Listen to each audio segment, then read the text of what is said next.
नमस्कार दोस्तों, आप देख रहे हैं मूवी हॉरर एक्स। आज मैं आपके लिए लेकर आया हूं एक बेहद डरावनी और रहस्यमयी horror film no one gets out alive.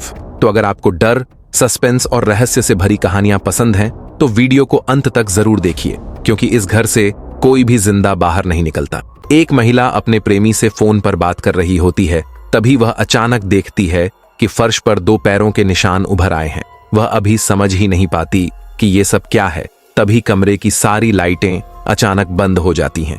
Mobile का सिग्नल भी उसी पल कट जाता है। फोन पूरी तरह बेकार हो जाता है। लेकिन सबसे डरावनी बात यह होती है कि उसके पीछे से किसी अजीब जीव की डरावनी दहाड़ सुनाई देती है। यह जानने के लिए कि आखिर वह चीज क्या है, वह हिम्मत जुटाकर उठती है और लिविंग रूम की ओर देखती है। लेकिन लिविंग रूम पूरी तरह खाली होता है, वहां कुछ भी नहीं होता। घबराई हुई आवाज में वह पूछती है, कौन है वहां? मगर कोई जवाब नहीं आता। बाहर अजीब सी सन्नाटा छा जाता है, जो डर को और भी गहरा कर देता है। अचानक वह सामने वाले कमरे में एक तितली देखती है, जैसे अभी अभी कोई चीज वहां गई हो। शुरुआत में वह इसे अपना वहम समझकर नजरअंदाज कर देती है, लेकिन तभी वह देखती है कि लिविंग रूम में एक डिब्बा रखा है। वह अभी समझ ही पाती कि वह क्या है। कुछ दिन बाद एना नाम की एक लड़की इस जगह पर आकर बसती है। आर्थिक तंगी के कारण वह तय करती है कि वह यहाँ 1 महीने तक रहेगी। लेकिन मकान मालिक कुछ बेहद अजीब शर्तें रखता है। यहाँ सिर्फ 23 साल से कम उम्र की अविवाहित महिलाएं ही रह सकती हैं और रात 9 बजे तक हर हाल में अपने कमरे में लौटना अनिवार्य है। हालांकि ये शर्तें काफी अजीब थीं, लेकिन सस्ता किराया देखकर एना ने ज्यादा ध्यान नहीं दिया। अगले दिन काम पर जाते समय नीचे उतरते ही उसकी टक्कर नीचे रहने वाली लिसा से हो जाती है। एना जिज्ञासा से पूछती है कि क्या यहाँ सिर्फ हम दोनों ही रहती हैं। ये सुनते ही लिसा कहती है कि मकान मालिक झूठ बोलता है और एना को उस पर बिल्कुल भरोसा नहीं करना चाहिए। यह कहकर वह जल्दी जल्दी वहां से चली जाती है। इससे एना के मन में बेचैनी और डर पैदा हो जाता है। उसे समझ नहीं आता कि मकान मालिक उससे झूठ क्यों बोलेगा। देर हो रही थी, इसलिए वह काम पर चली जाती है। लेकिन जैसे ही वह बाहर निकलती है, अचानक वह देखती है कि एक बूढ़ा आदमी ऊपर खड़ा उसे घूर रहा है, मानो इशारा कर रहा हो कि कोई भयानक घटना होने वाली है। रात को काम से लौटते वक्त एना जैसे ही घर पहुंचती है, उसे बाहर से एक अजीब सी हंसी की आवाज सुनाई देती है। वह सोचती है कि शायद कोई नया किराएदार आया होगा। सच जानने के लिए वह बाहर निकलती है। आवाज का पीछा करते करते वह गलियारे के आखिरी छोर तक पहुंच जाती है। वहां उसे पता चलता है कि आवाज तहखाने से आ रही है। अजीब बात यह होती है कि तहखाने के दरवाजे पर कई बड़े ताले लगे होते हैं, और उससे भी डरावनी बात यह कि दरवाजे के फ्रेम पर लंबे लंबे पंजों के निशान बने होते हैं। तभी मकान मालिक एंड्रयू आकर उसे बताता है कि तहखाना निजी जगह है और वह चाहता है कि एना दोबारा यहाँ न आए। एना ज्यादा सवाल नहीं करती, क्योंकि उसे लगता है कि किसी की निजी जगह में जाना सच में गलत था। अन्ना को लगा कि शायद अंदर एंड्रयू ने कोई पालतू जानवर पाल रखा होगा, इसलिए वह जल्दी से वहां से चली जाती है। लेकिन जैसे ही वह अपने कमरे में लौटती है, उसे नीचे रहने वाली लिसा की एक दिल दहला देने वाली चीख सुनाई देती है। अन्ना को लगा कि शायद लिसा के साथ कुछ बुरा हो गया है। वह घबराकर तुरंत नीचे भागती है और पूछती है, क्या हुआ? लेकिन हैरानी की बात यह होती है कि वह कितनी भी जोर से पुकारे, लिसा की तरफ से कोई जवाब नहीं आता। सच्चाई जानने के लिए अन्ना हिम्मत करके लिसा के कमरे का दरवाजा खोल देती है, लेकिन अंदर जाकर देखती है कि लिसा वहां नहीं है। इतनी जल्दी घर छोड़कर चले जाना उसे अजीब लगता है। तभी उसकी नजर दरवाजे पर लगे नीले धूसर रंग के हाथों के निशानों पर पड़ती है। अभी अभी एंड्रयू की चेतावनी याद आती है और लिसा से उसकी बस हल्की सी जान पहचान ही थी, इसलिए वह एंड्रयू को परेशान करना ठीक नहीं समझती। अन्ना वापस अपने कमरे में आकर सो जाती है, लेकिन जैसे ही वह वहां से हटती है, चमकती आंखों वाली वह औरत कमरे में प्रकट हो जाती है। और इसका मतलब साफ होता है, उसने अन्ना को अपना शिकार चुन लिया है। इन दिनों अन्ना को ठीक से नींद नहीं आती। काम के दौरान वह बार बार ध्यान भटकाती है, जिसकी वजह से उसका बॉस सैंस उसे पैकिंग सेक्शन में भेज देता है। पेट भरने के लिए वह चुपचाप मेहनत में जुट जाती है, लेकिन उसे जरा भी अंदाजा नहीं होता कि वह औरत हर वक्त उसके आसपास ही मौजूद है।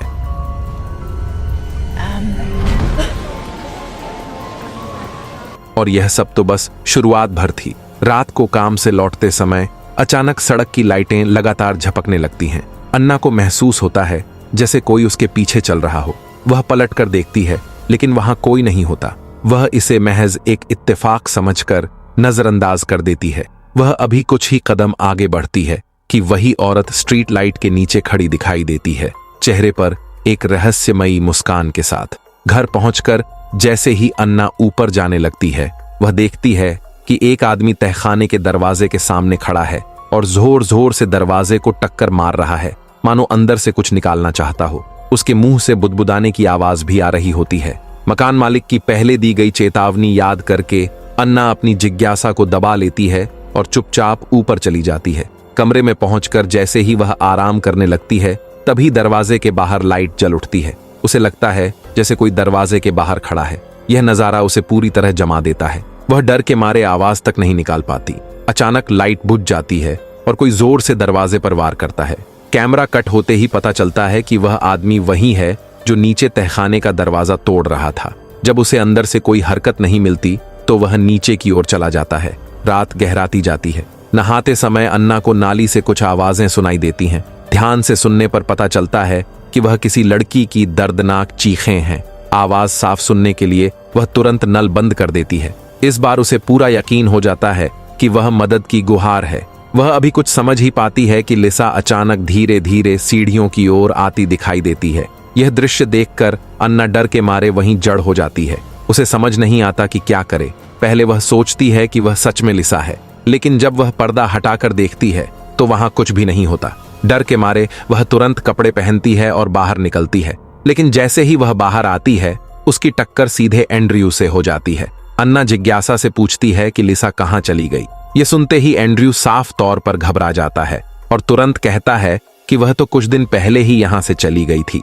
यह सुनकर अन्ना को एक पल में एहसास हो जाता है कि यह जगह शायद बिल्कुल साफ नहीं है। वह वहां से निकलना ही चाहती होती है कि एंड्रयू उसे रोक लेता है और कहता है कि वह उससे सिक्योरिटी डिपॉजिट के बारे में बात करना चाहता है। वह बताता है कि इस वक्त उसके पास पैसे नहीं हैं और वह कल उसे पूरा पैसा लौटा देगा। लेकिन अभी अभी जो कुछ भी हुआ था उसे याद करके अन्ना घबरा जाती है और बिना कुछ कहे तेजी से अपने कमरे में भाग जाती है। खुद को संभालने के बाद वह बिस्तर पर लेटने ही वाली होती है कि उसे कमरे में एक तितली दिखाई देती है। आधी रात में यह सब देखकर उसका मन अनजानी बेचैनी से भर जाता है। वह उत्सुकता में तितली की उड़ान की दिशा में देखने लगती है। अगले ही पल उसे एहसास होता है कि यह तो बस एक डरावना सपना था। डरी हुई अन्ना तुरंत उठकर खिड़की के पास जाती है और जब वहां कुछ भी नहीं पाती तो राहत की सांस लेती है। लेकिन तभी वह देखती है कि उसके कमरे का दरवाजा खुला हुआ है। सच्चाई जानने के लिए वह बहुत सावधानी से बाहर निकलती है। उसे बेहद डर तब लगता है जब बाहर आकर उसे सामने ऐसा लगता है जैसे कोई खड़ा हो। वह ध्यान से देखती है, लेकिन वहां कोई नहीं होता।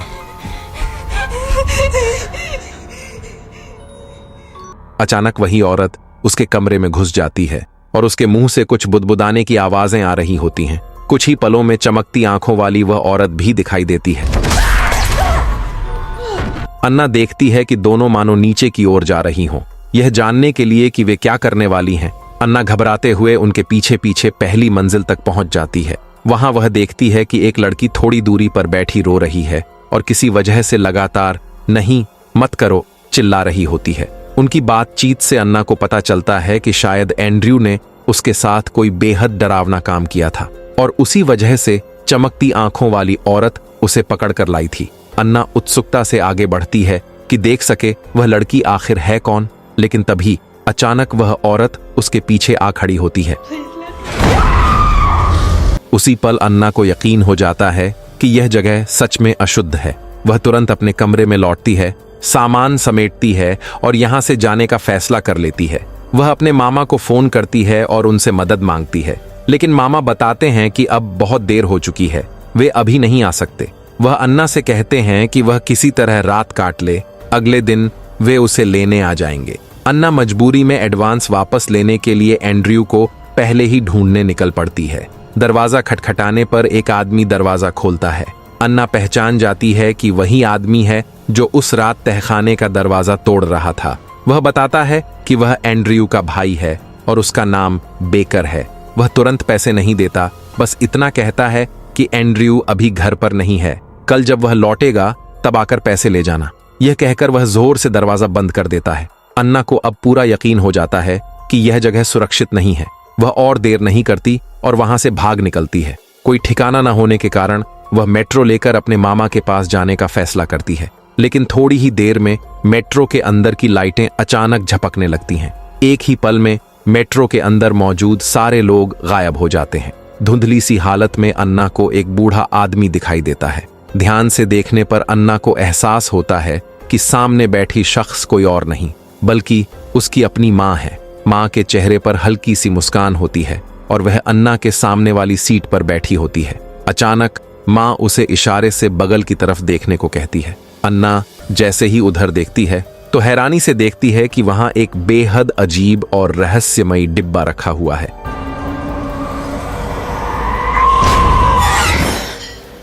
लेकिन तभी उसे समझ आता है कि यह सब फिर से एक डरावना सपना था। जब उसकी आंख खुलती है तो वह खुद को एक कैफे में पाती है और वहां एक पुलिस वाला भी मौजूद होता है। अन्ना सोचती है कि यह सिक्योरिटी डिपॉजिट वापस लेने का सही मौका है। वह तुरंत एंड्रयू को फोन करती है। करीब आधे घंटे बाद एंड्रयू घबराया हुआ वहां पहुंचता है।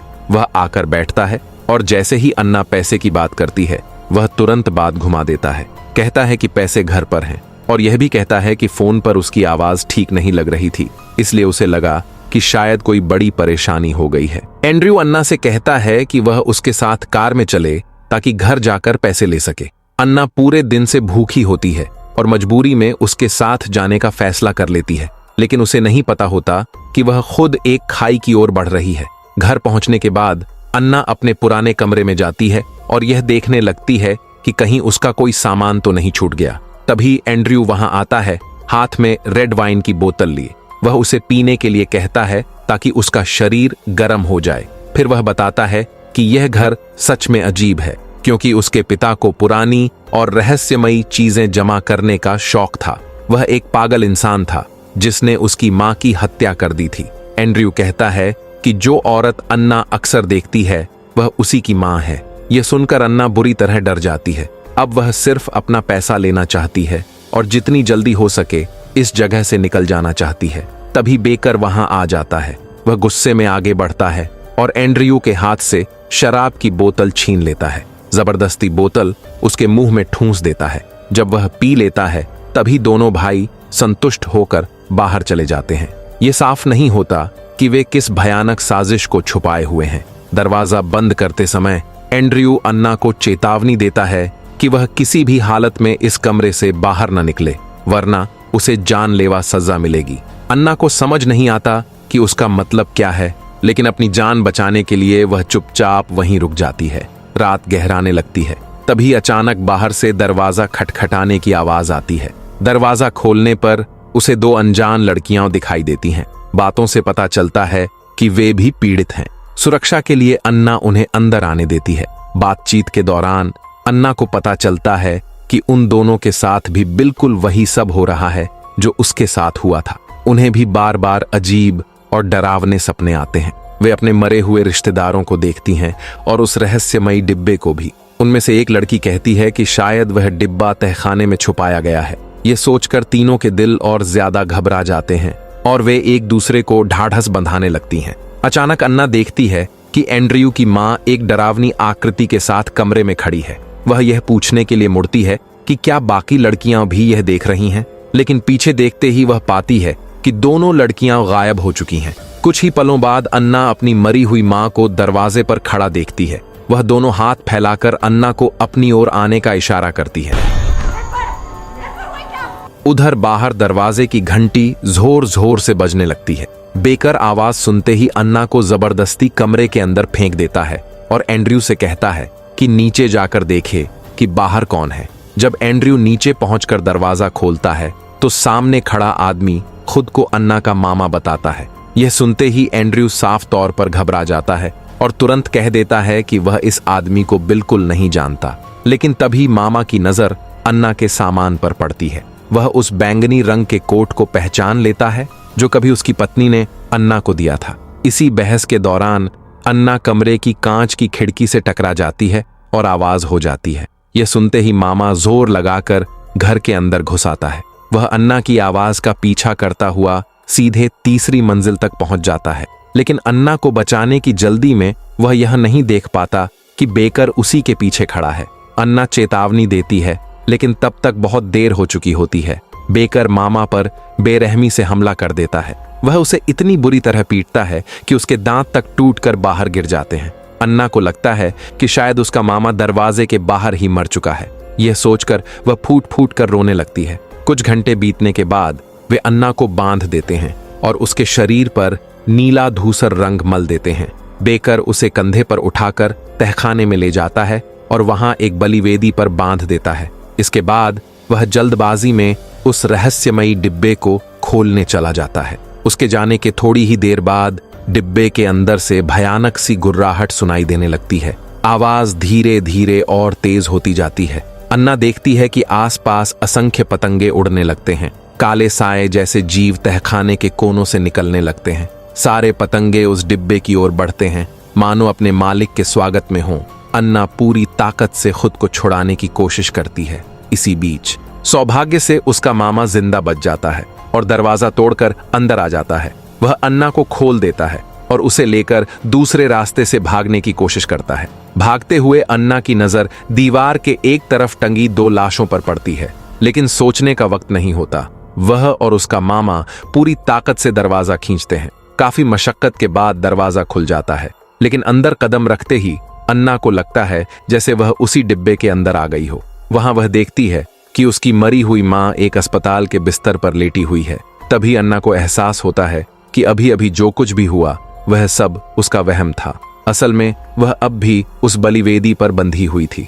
जैसे जैसे उसका वहम और ज्यादा असली लगने लगता है, डिब्बे के अंदर से 2 विशाल हाथ बाहर निकल आते हैं। एक भयानक जीव रेंगता हुआ बाहर आता है और अन्ना के ऊपर आकर झुक जाता है। वह उसे खाने ही वाला होता है, लेकिन तभी अन्ना को समझ आ जाता है कि यह सब सिर्फ एक भ्रम है। वह हिम्मत जुटाकर इससे लड़ने का फैसला करती है। जैसे ही वह होश में आती है, वह देखती है कि वह राक्षस वापस डिब्बे के अंदर चला गया है। अन्ना आगे बढ़कर डिब्बा खोलती है तो वहां सिर्फ एक कंकाल पड़ा होता है। डर के मारे वह तुरंत डिब्बा बंद कर देती है। खुद को संभालने के बाद अन्ना बहुत सावधानी से तहखाने से बाहर निकल जाती है। ऊपर आने के बाद अन्ना देखती है कि एंड्रयू के कमरे में एक पुरानी तलवार रखी हुई है। वह फैसला करती है कि उसी तलवार से दोनों भाइयों के टुकड़े टुकड़े कर देगी। लेकिन ऊपर पहुंचते ही वह देखती है कि उसका मामा जमीन पर पड़ा हुआ है, एकदम निश्चल। उसकी सांसें पूरी तरह थम चुकी होती हैं। यह दृश्य देखकर अन्ना का गुस्सा चरम पर पहुंच जाता है। इसी दौरान जैसे ही एंड्रयू दरवाजा खोलने आगे बढ़ता है,